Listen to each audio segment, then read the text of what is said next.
आज India China का वार position में है,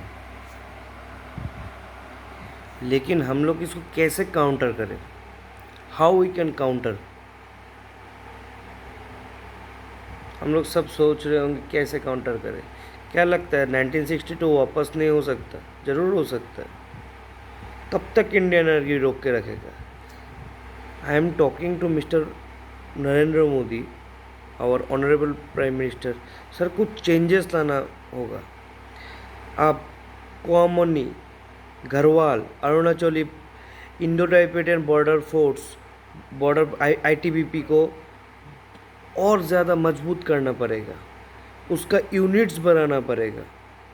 मैंने इसके ऊपर एनालिसिस किया, क्योंकि उसका हम और आप अगर जाएंगे उस लेवल पे 50-60% सर्वाइव कर पाएंगे और 3-4 दिन बीमार रहेंगे। उन लोगों का माँ ने वहाँ पे जन्म दिया, वो ऊंचाई पे कर किया है, तो उन लोग लड़ाई करने में बहुत सक्षम है।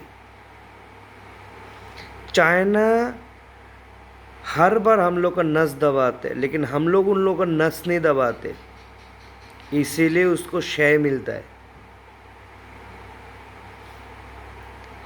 नसें कैसे दबाते हैं? जब जब यूएस, फ्रांस, सारे चार जो है सब राजी हो जाते हैं इंडिया को परमानेंट मेंबरशिप यूएन में देने के लिए, चाइना अकेला खड़ा हो जाता है।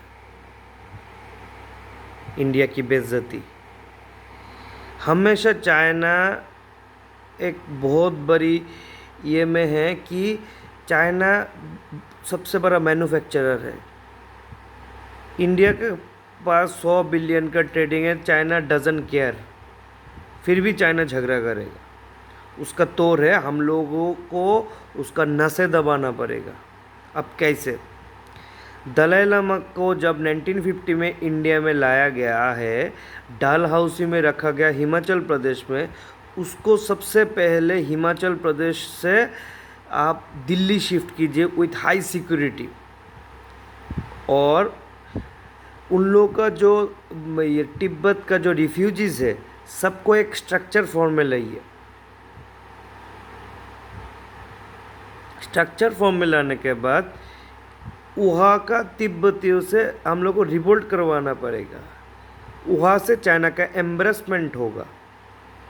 इसके बाद जो हांगकांग इशू है, हांगकांग में डेमोक्रेसी का मांग चल रहा है, उसको हम लोगों को सॉल्व करना पड़ेगा।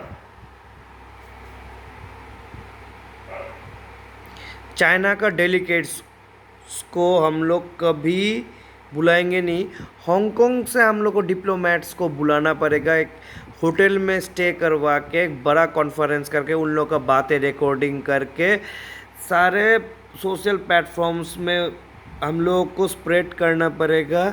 फिर बुक्स, फिर शॉर्ट स्टोरीज बनाना पड़ेगा कि चाइना का एम्ब्रेसमेंट हो पूरा वर्ल्ड में।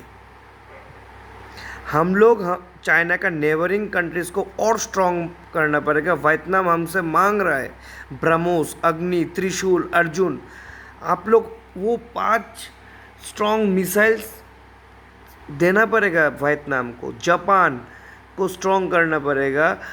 वियतनाम को स्पेशली, और ताइवान के साथ तो सबसे अच्छा relationship with defence power and all sorts of कोई भी बिजनेस एंड टूरिज्म ताइवान के साथ हम लोग को बहुत बढ़ाना पड़ेगा।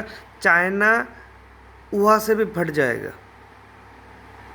ऐसे कर कर चाइना को हम लोग तोड़ सकते, नहीं तो चाइना झगड़ा भी करेगा, ट्रेडिंग भी करेगा। वो 59 ऐप बैन करने से कुछ नहीं होगा। मुझे पता नहीं मेरा बात कितना लोगों में पहुंचेगा, लेकिन ये सच बात है कि अगर हमारा ये बात आप लोग भारत सरकार थोड़ा बहुत एनालिसिस कर ले तो कुछ हो सकता है।